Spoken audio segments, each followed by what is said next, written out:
শয়তান আল্লাহরে বলল, মাবুদ এত জান্নাত বানিয়ে কি লাভ, আপনার একটা বান্দারও জান্নাতে ঢুকাতে পারবেন না।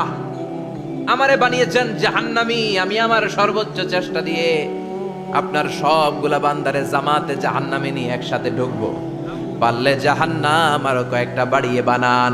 আল্লাহ বললেন, কেন কেন? শয়তান বলে, লা আকুদান্না লাহুম সিরাতাকাল মুস্তাকিম। আপনার বান্দা জামাতে নামাজ পড়তে যেতে চাইবে, ওখান থেকে ধোকার ওয়াসওয়াসা দিয়ে আমি গানের কনসার্টে নিয়ে যাব। তাফসীর মাহফিলে কোরআন শুনতে যেতে চাইবে, ধোকা দিয়ে আমি মদের আড্ডাখানায় নিয়ে যাব।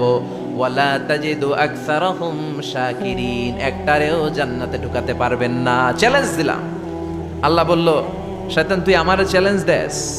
আমি তো সব রাজার বড় রাজা, মহারাজা, আমার সাথে তো কেউ চ্যালেঞ্জ দিয়ে টিকতে পারে না। চিল্লা এখন ঠিক কিনা?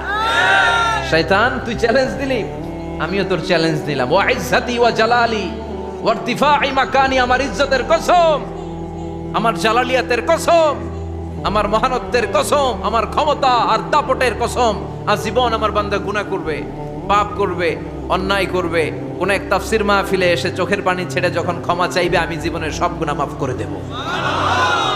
আমি আমার বান্দার জীবনের সব গুনাহ মাফ করে দিয়ে জান্নাতে ঢুকায় দেব। তখন তুই কি করবি?